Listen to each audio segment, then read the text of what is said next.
SN glory YouTube channel के online platform पे एक बार फिर से आपका हार्दिक स्वागत एवं अभिनंदन है।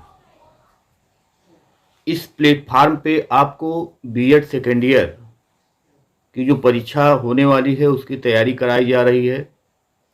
पिछले कई वीडियो इस पे अपलोड किए जा चुके हैं, आप उसको जा कर के देखिए, या एसएन ग्लोरी का जो चैनल है उस पे बीएड सेकेंड ईयर के नाम से जो प्लेलिस्ट बना हुआ है उस प्लेलिस्ट में जाइए, इससे संबंधित जो भी वीडियो हैं वहाँ आपको मिलेंगे।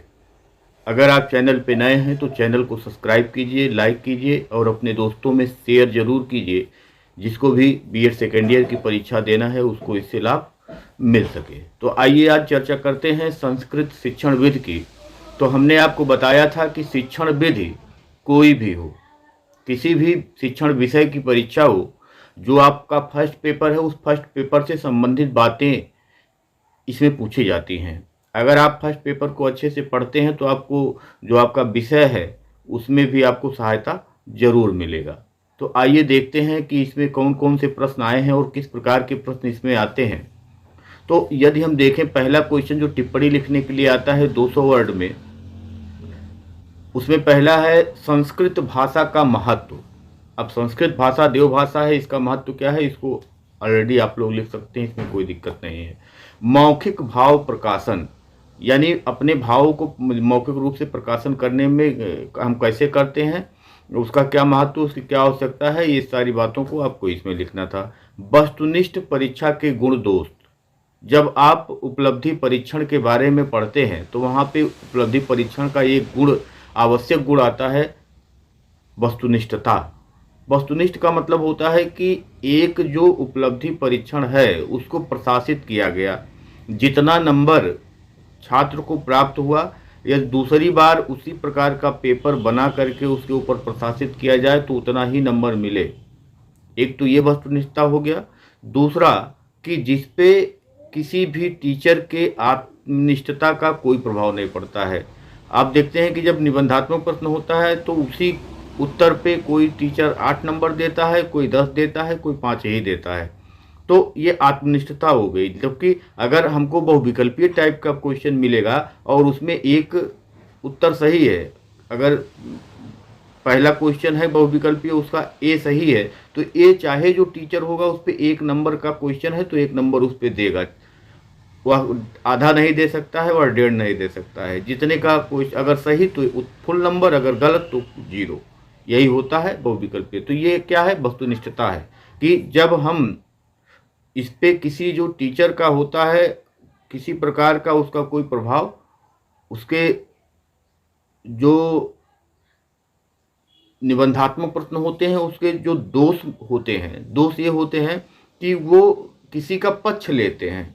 जैसे मान लीजिए हमको पता चल गया कि ये लड़का हमारा करीबी है, तो जो टीचर होते हैं वो क्या करते हैं, उसको बढ़ा के नंबर दे दिए। उस पर किसी को आपत्ति भी नहीं हो सकती है क्योंकि वो निबंधात्मक है। वस्तुनिष्ठ में 1 नंबर का क्वेश्चन तो 1 नंबर मिलना मिलना है। तो ये वस्तुनिष्ठ परीक्षा के जो गुण दोष हैं वो आपको लिखने हैं इसमें। उसके बाद स्वाभाविकता तथा क्रियाशीलता का सिद्धांत। स्वाभाविक रूप से क्या होता है, मतलब अपने आप जो होता है वही स्वाभाविक है। और क्रियाशीलता का मतलब कि जो कंटिन्यू क्रिया में लीन रहे, तो क्रियाशीलता है। तो स्वाभाविकता तथा क्रियाशीलता का सिद्धांत।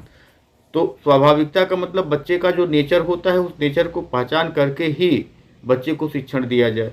दूसरा कि क्रियाशीलता का मतलब कि बच्चा जब तक क्रियाशील नहीं होगा तब तक बच्चा कुछ सीखेगा नहीं। क्रियाशीलता का सिद्धांत आपने पढ़ा होगा, उसी से संबंधित बातें इसमें लिखनी थी। उसके बाद आइए खंडा में माध्यमिक स्तर पर संस्कृत शिक्षण के क्या उद्देश्य हैं। उद्देश्य, हर विषय, कोई भी विषय होगा तो उसका उद्देश्य आप जरूर पढ़ के जाइएगा। उसके बाद संस्कृत पद शिक्षण की विशेषताओं एवं विधियों का वर्णन कीजिए। माध्यमिक स्तर पर संस्कृत शिक्षण हेतु पद या व्याकरण पर एक पाठ्य योजना निर्मित कीजिए। तो आपको उस विषय का उद्देश्य पढ़ लेना है और एक पाठ्य योजना आपको तैयार कर लेना है अपने हिसाब से। एक पाठ्य योजना पूछा जा सकता है। सूक्ष्म शिक्षण की परिभाषा दीजिए। सूक्ष्म शिक्षण आपका फर्स्ट पेपर में भी है, तो इसकी विशेषताएं हैं। किन्हीं 2 शिक्षण कौशलों के घटकों को लिखे तथा किसी एक पर सूक्ष्म पाठ्य योजना बनाइए। तो ये सूक्ष्म शिक्षण से संबंधित चीजें हो गई। उसके बाद आप देखेंगे कि गद्य शिक्षण की कौन कौन सी विधियां हैं, व्याख्या कीजिए। गद्य शिक्षण पढ़ाने के लिए हम कौन कौन सी विधियों का प्रयोग कर सकते हैं, ये आपको लिखना है। उसके बाद संस्कृत भाषा में बर्तनी संबंधी दोषों का उल्लेख करते हुए सुधार हेतु उपायों का वर्णन कीजिए। अब बर्तनी दोष क्या होता है इसके बारे में बताना है, और उसके बाद उसमें सुधार कैसे किया जा सकता है। तो आप जब पढ़ाइए तो कठिन वर्डों को बोर्ड पे लिख दीजिए। आदर्श वाचन करके बच्चों से अनुकरण वाचन करने के लिए कहिए। किसी टेप रिकॉर्डर में टेप करके बच्चों के सामने रख करके उसको अनुकरण करवाइए। तो इस टाइप के कई विधियां हैं जो इसमें प्रयोग लाई जा सकती हैं। आप उसको संस्कृत शिक्षण विधि में पढ़ के उसको आप क्लियर करिएगा। उसके बाद संस्कृत शिक्षण में कहानी के महत्व का प्रतिपादन कर इसका उपयोग करते हुए शिक्षण का उदाहरण दीजिए। वाचन शिक्षण की प्रमुख विधियों का वर्णन कीजिए। शास्वर तथा मौन पाठ में अंतर स्पष्ट कीजिए। शास्वर पाठ तथा मौन पाठ ये हिंदी के लिए बहुत इंपॉर्टेंट है और यहाँ के लिए भी बहुत इंपॉर्टेंट है, तो आप इसको ध्यान दीजिएगा।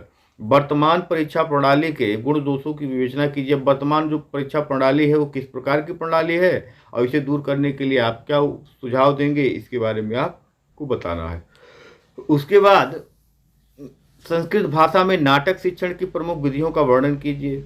संस्कृत गद्य के शिक्षण के उद्देश्यों एवं विधियों पर प्रकाश डालिए। और लास्ट क्वेश्चन था कि रचना शिक्षण से क्या अभिप्राय है, रचना शिक्षण की प्रमुख विधियां कौन कौन सी, किसी एक विधि का वर्णन कीजिए।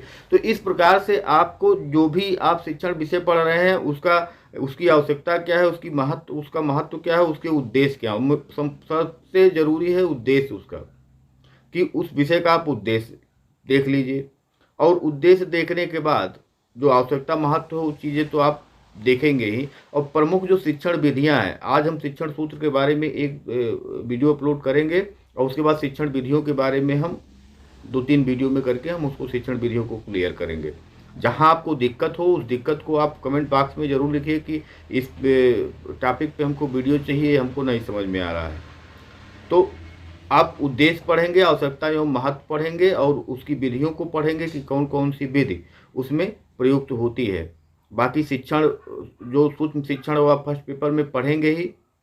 तो इस टाइप से आप जो उपलब्धि परीक्षण है उसके बारे में भी, उपलब्धि परीक्षण कितने प्रकार का होता है, एक आत्मनिष्ठ होता है, एक वस्तुनिष्ठ होता है। आत्मनिष्ठ में निबंधात्मक प्रश्न होते हैं और लघु उत्तरीय प्रश्न होते हैं। वस्तुनिष्ठ में आपके जो फैक्ट उत्तर वाले होते हैं, जैसे एक मिलान वाला होता है, रिक्त स्थान की पूर्ति वाला होता है, सत्य असत्य होता है, अल्टरनेट वाला होता है, बहुविकल्पीय वाला होता है। तो इस टाइप के कई प्रकार के प्रश्न वस्तुनिष्ठ में बनते हैं।